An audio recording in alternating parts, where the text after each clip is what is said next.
It is the Riot Podcast. Welcome to the show. We're glad you found us. Isaiah, today's an interesting day. It would be the birthday of Michael Jackson. He would have been 65 if he were still with us. And I'm sure you remember where you were. You're old enough, right, to remember where you were when Michael Jackson passed away and you heard the news. Phoenix, Arizona. Really? At a pool. So it was a fun occasion until you probably heard the news. Yeah. Then that was changed things a little bit. For me, I was at a music festival where our very own RadioU, I guess now they're a throwback band, Family Force 5, happened to be there, and they played, I don't remember which song, but they did a Michael Jackson tribute because he had just passed away. So that's where I was. But it has me thinking, though, do you have a celebrity or two where it wasn't that like you had a strong attachment to the celebrity, but for some reason when you heard they passed away, it really affected you more than you would expect?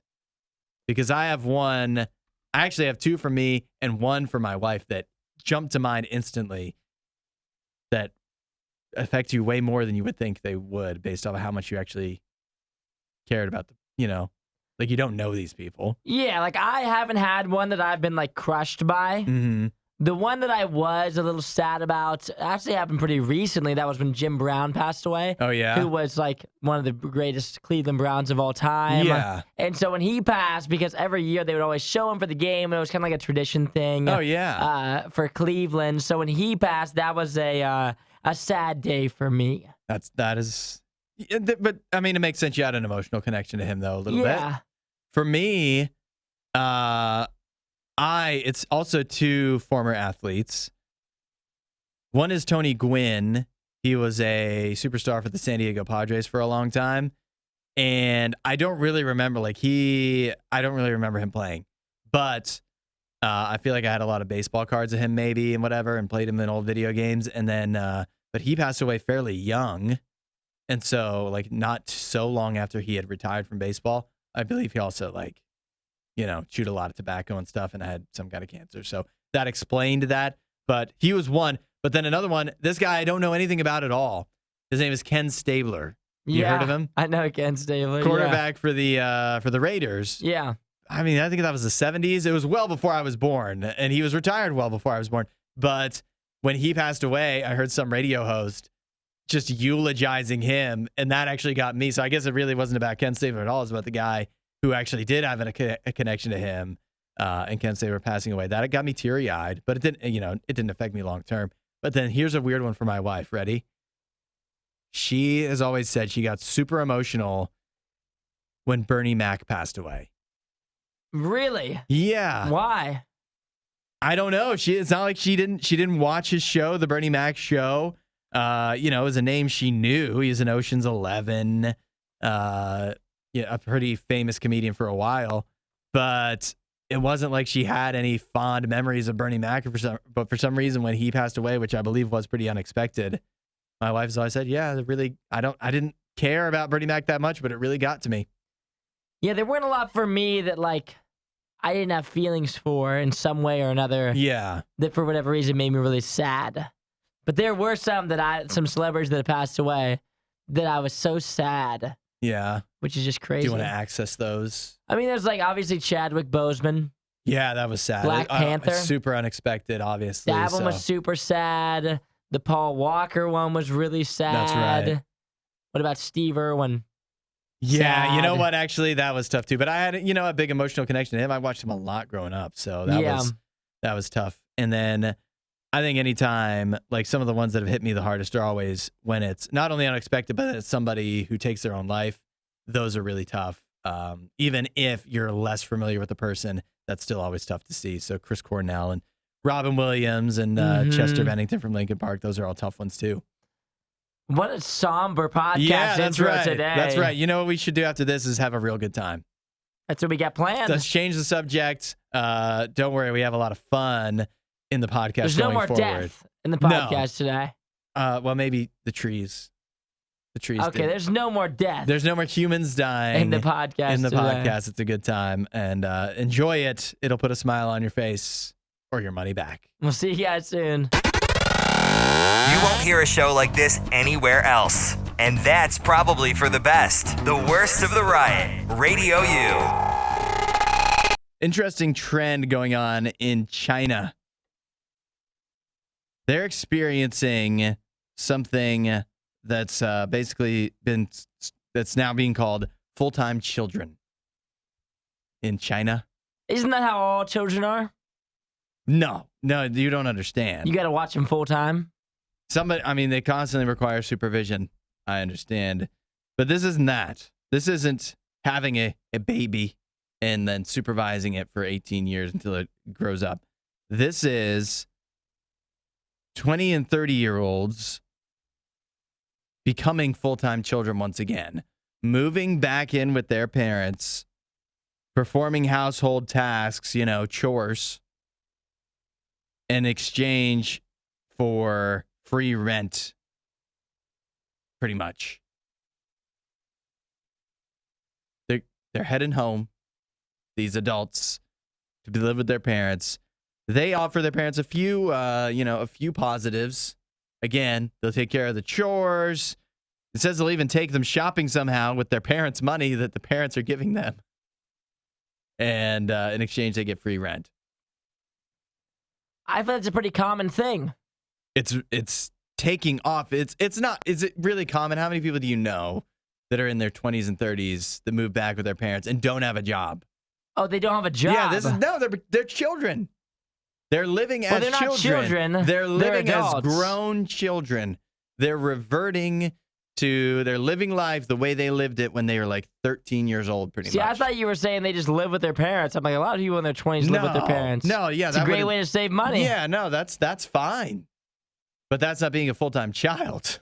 Got it. So they don't have a job. Uh-huh. And then they also live at home. Uh-huh. Well, I guess if you don't have a job, you can't live somewhere else. No, it makes it difficult. And that is part of the issue is that in China, it looks like the unemployment rate has hit 5.3%. That's a little high.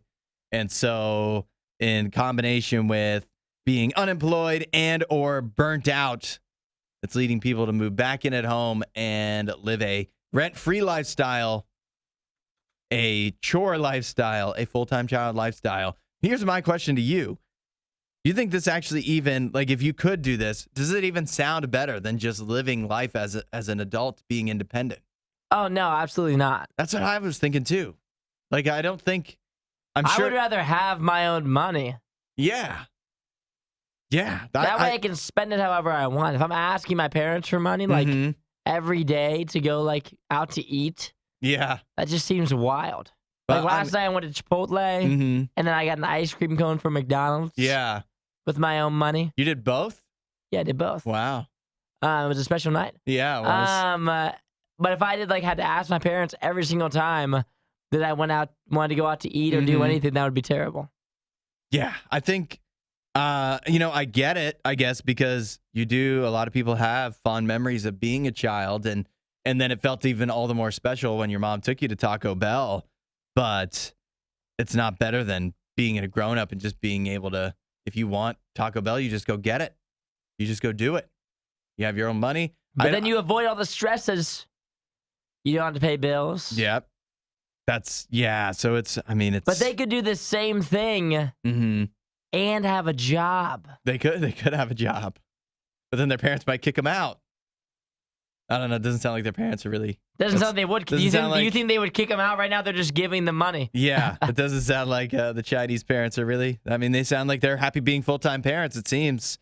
Nobody does it better. The Riot Radio U. How would you feel if this happened to you, Isaiah? I have a person, it's a waitress. She posted on Reddit a receipt that she got where she didn't get a tip. And the reason she didn't get a tip is because she asked a couple if they'd like to split the bill. Okay. Coming up to the end of the night, the end of the dinner. Would you, hey, how are you guys? Is this all on one check? And apparently that rubbed the man the wrong way. And so he struck out when it was tip time, struck out the area with the tip, and then wrote a note that said, very insulted that you asked my wife if we wanted separate checks. What would you do? How insulted would you feel if you were out on a date and the waiter or waitress did that to you? I would 0%. 0? I mean, they do that every time. I don't Is know. it together or separate? Together or separate? Together or separate? I don't know if I've ever had that happen on a date. But Will they ask if it's together? Yeah. Where they ask if Happens it's every separate. time. I don't know if I've had that. I've But- gotten it every time I've went on a date. Oh. Well, I must have a much more commanding personality than you. Well, it's different as well. If you like, it just kind of. I feel like it depends to how like the dates like how it looks when they walk up. Yeah.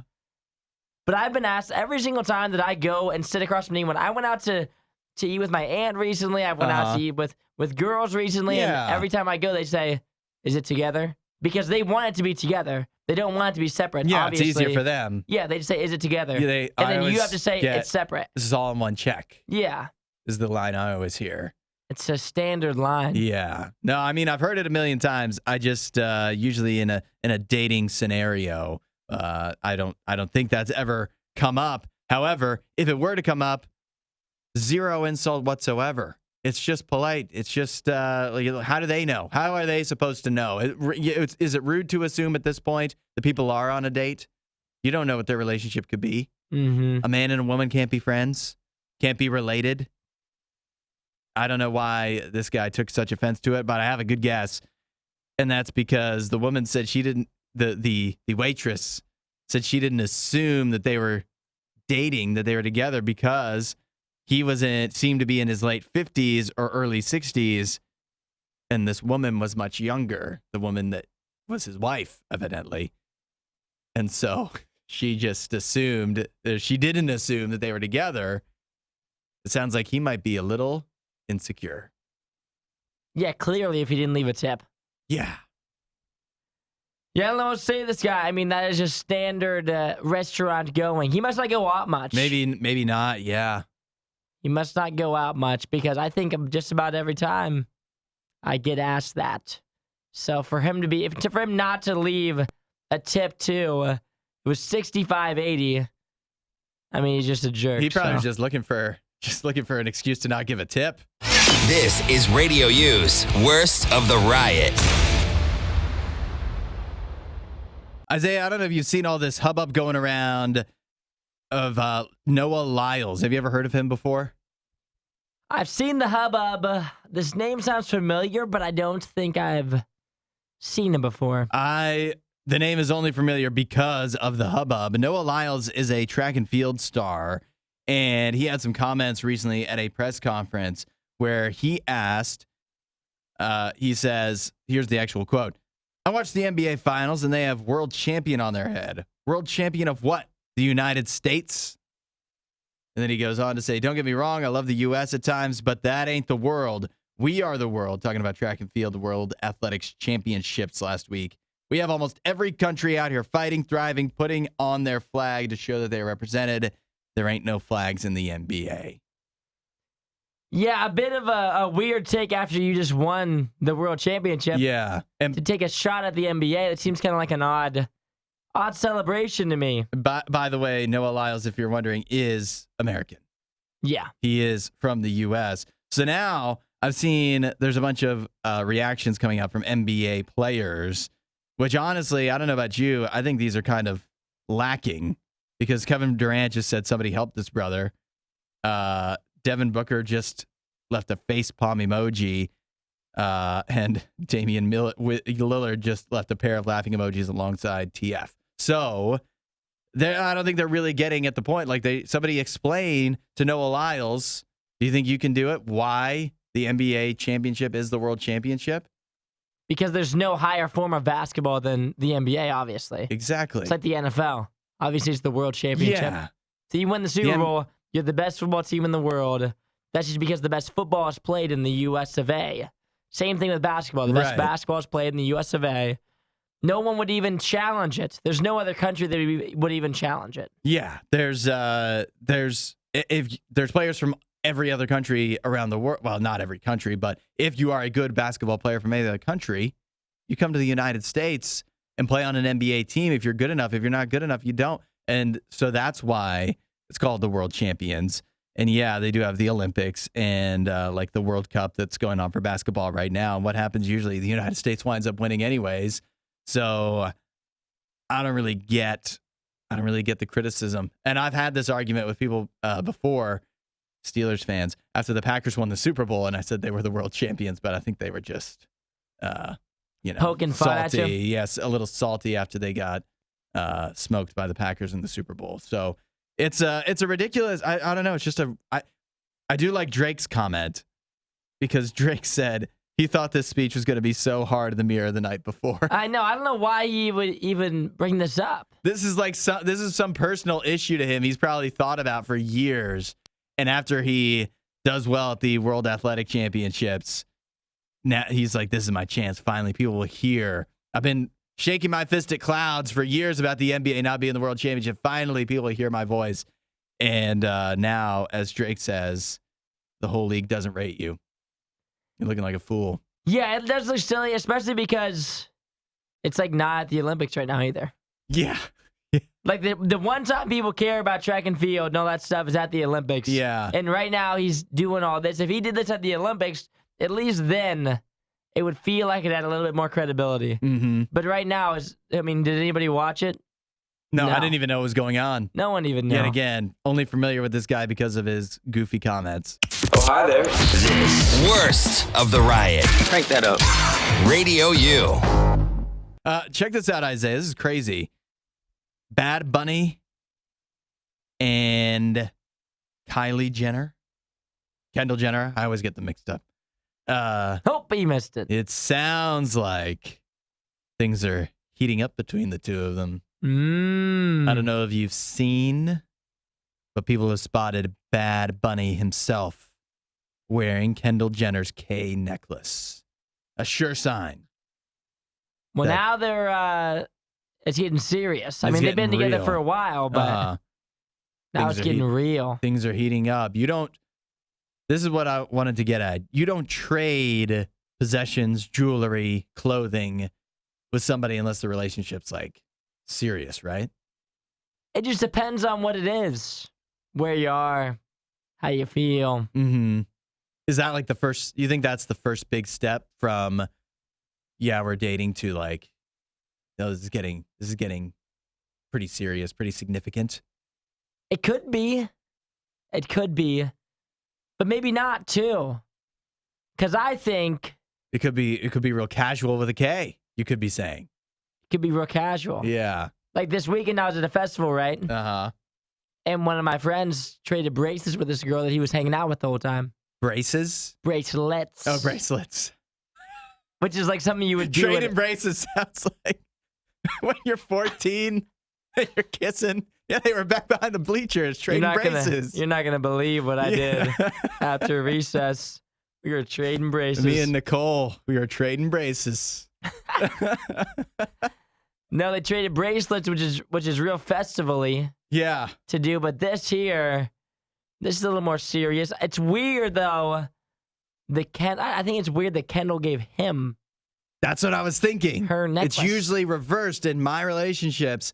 I don't know if I've ever had a time where I really acquired very much that wasn't like of women's jewelry. Well, just like any kind of like thing was theirs. You know, like what happens in every relationship. The girl gets the guy's hoodie somehow, and probably a few other clothes along the way. That's pretty standard. That's real standard. But how often have you acquired some kind of something that was really the woman's, like a blanket or something like that?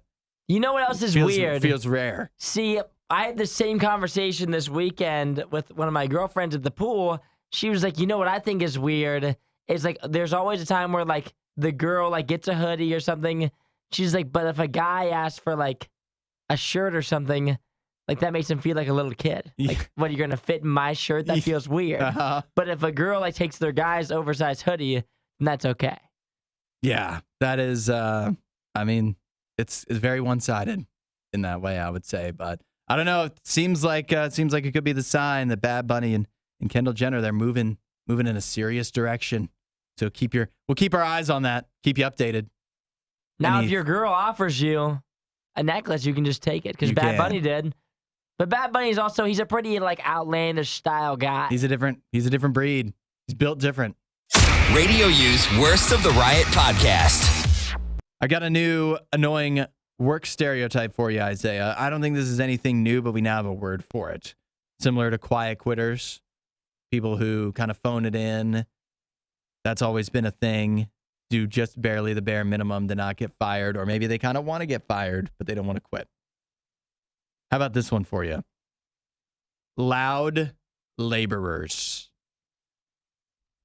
What do you think that would be? Has a ring to it. It does. Some good alliteration. Some people who are loud at work, maybe? Well, yeah, but yeah, you dig into that a little deeper. Loud laborers are people who do a lot of talking about the work they do, but don't actually back that up by doing the work they say they're doing. Oh, they're more talking about it than being about it. They're a little people would say. Too much talk, not enough action. I think Elvis did a song about that. I'm all about that action, so yeah, makes sense. That is, but they're now that they're being pointed out by some researchers, kind of workplace experts. They're being called into question. If you're a loud laborer, you're going to be put on notice because these people are hurting productivity and morale. Because if you hear somebody constantly gabbing about all the stuff they're getting done, that's just going to be annoying to you, right? Yes. As a regular worker. And then on top of that, they're not actually being productive. They're spending more time running their mouth, flapping their jaws than they are actually getting work done.